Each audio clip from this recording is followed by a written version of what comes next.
Hey guys, Sean here and welcome to the F1 Word.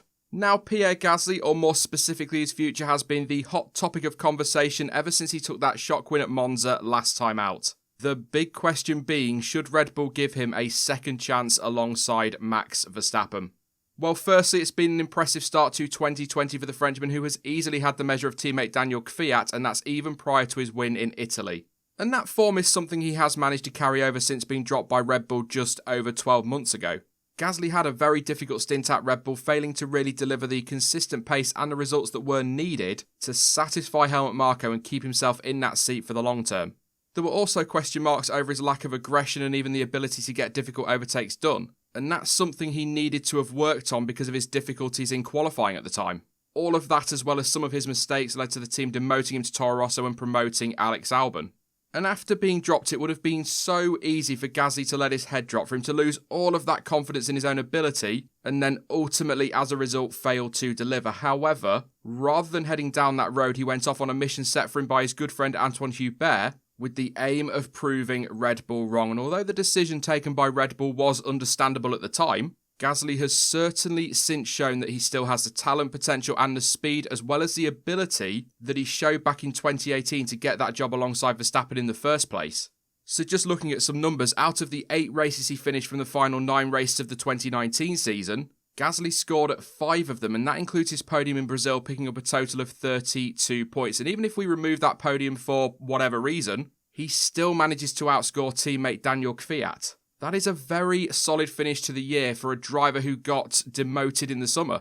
But it's not just about the numbers. I've said this before, he also looked more comfortable, happier, more settled, and that began to show on track as he seemed more willing to make the moves he wasn't able to do in that Red Bull. I suppose the pressure was off effectively. He was in a car that suited his driving style, and he could relax a little bit and focus on getting his career back on track. So Gasly has impressed, no doubt about that whatsoever. But what about Alex Albon? Because after all, if Gasly is to be considered for that number 2 spot at the main team, obviously someone needs to make way.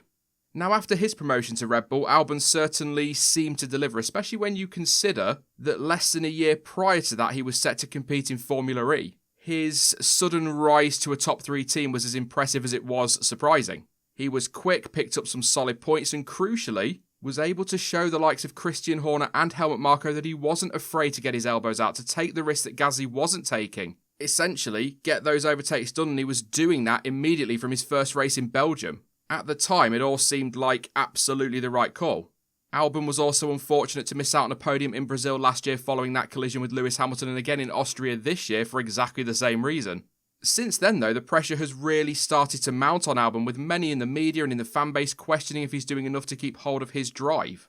What I would say is that he doesn't appear as though he is close enough to his teammate in qualifying. I think that's a massive problem for Albon.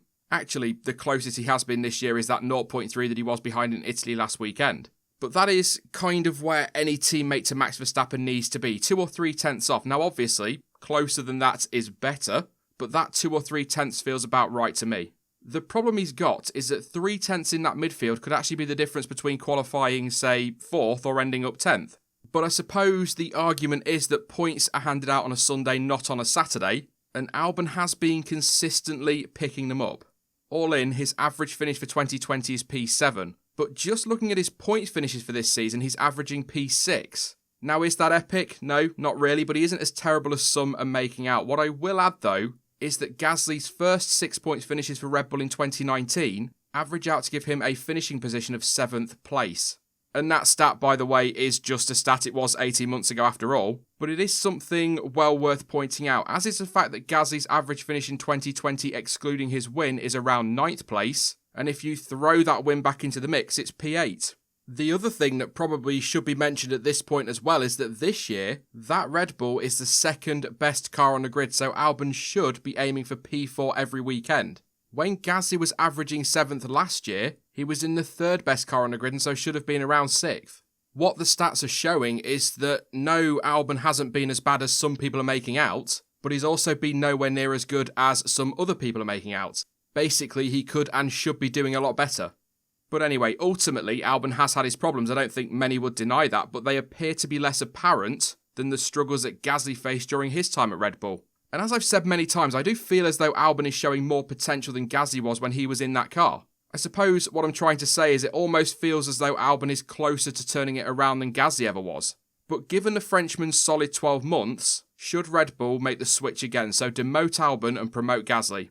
The key thing here is the narrative Marco and Horner are pushing. They were openly critical of Gasly at times last year, but with Albon, they very much seem to be getting right behind him and backing that up with claims over his cornering speeds versus Verstappen, but also admitting that his car is not the same spec as his teammates, so perhaps explaining why he is not right up there with the Dutchman. That said, and it's got to be said, same spec or not, he is still driving the second best car on the grid and so should probably have more points on the board this year. But this is back to my qualifying point a minute ago. That will come if he can get his qualifying sorted.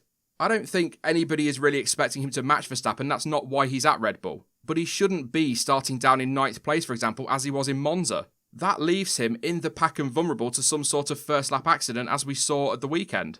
It also leaves Red Bull limited on strategy options when they want to try and take the fight to Mercedes. We've seen that already at least a couple of times this year. They need their second driver to be in that top 4 so they can trigger things like the undercut, for example. Don't get me wrong, Albon has demonstrated some very good pace on a Sunday, and so if he can nail qualifying, in theory things should get better.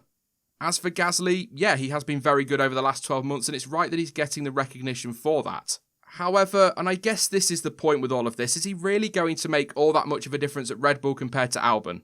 The problem is, Red Bull is built around one driver and that is obviously Max Verstappen. There is nothing wrong with that, that's not a criticism, because if I was the boss of Red Bull, I'd be right behind Max Verstappen as well. He is clearly the driver to back in that team. What that ultimately means though is it doesn't matter if it's Albon or Gasly or Kvyat or somebody else, whoever is in that second car will immediately be the number 2 driver at the team, and so therefore that second car will always be last in line for updates, will be expected to play second fiddle, and again, whichever driver is in that car will probably find themselves in a compromised position when it comes to race strategy.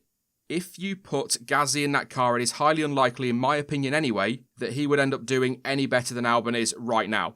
So whilst Gasly has absolutely turned things around, swapping the 2 drivers for the sake of similar results or probably the same results makes no real sense. Sure, if Gasly comes in, he might do better than Albon, but is that a gamble worth taking right now? What happens if he is no better? Or even worse than Albon, swap them again and then swap them a year later if the Frenchman suddenly steps it up? There comes a point where Red Bull have got to get behind someone. Chopping and changing drivers is all well and good, but if a driver isn't given the time to settle and to turn things around or improve, that team is always going to find itself in exactly the same position. If it turns out that they do decide either later this year or the end of this season for next year that Albon isn't doing a good enough job, then perhaps rather than looking in the same pool of 3 drivers, it's time to look elsewhere for a second driver. As we know, they like to promote from within, but it didn't work with Kvyat, it didn't work with Gasly, and if they feel it isn't working with Albon, perhaps they need a change of philosophy, bring in someone from elsewhere. Personally though, I don't want to see Gasly return to Red Bull. He has done such a good job at turning his form around and showing that he still has bags of potential and speed. Heading back to the main team might see him throw all of that away. Of course it may not. He might make the switch and then deliver some brilliant results. But again, he didn't last year when he was given that chance. That said, as I'm sure many of you will point out, he does now have another year of experience under his belt, so who knows? But if he gets promoted again and does just end up picking up the same or similar results to Albon, that is not all that much of a step up, because that's kind of pretty much where he is right now in the AlphaTauri. 7th place in an AlphaTauri where the pressure is nothing compared to what he will face in the main team is a very good result. At Red Bull though, where the pressure will be absolutely huge, it's a very poor result and eventually people will start talking about demotion again. Now of course, if Red Bull come knocking, there is no doubt in my mind whatsoever that he will jump at the chance, assuming he has a choice of course. It is possibly the case, or really probably the case, that Marco tells you you're going to be promoted rather than asks you if you want to be promoted. Looking at it from Gasly's perspective, getting the call up again would be a great opportunity to show just how far he has come. To show that he has improved and back to that mission set by Hubert, prove to them that they were wrong and should have stuck with him in the first place. From the outside looking in though, I really do feel he would be better staying with AlphaTauri for the rest of this season and yeah, probably next season as well. As already covered, he has the measure of his teammate and is right now the clear number 1 in that team. For me at least, he would be better staying where he is right now and continuing to improve his form, keep his head down, and to help the team to develop. And if a junior gets a nod ahead of Kvyat, stick around to support them as well. Then next summer, have a look at how the driver market stands and perhaps try to move away from the Red Bull family. Now that might sound absolutely crazy, given the potential opportunities being a Red Bull driver could offer up. But honestly, if Gasly wants a long-term Formula 1 career, which I feel like he's good enough for and deserves right now, he'd be better off looking to move on to another team. A team where he won't face the constant questions about promotion or face the constant threat of being dropped. The fact of the matter is, you never quite know what Helmut Marko will do on any given day. After all, there were only 2 or 3 days last summer between Marko being quoted as saying that Gasly was safe and then swapping him for Albon.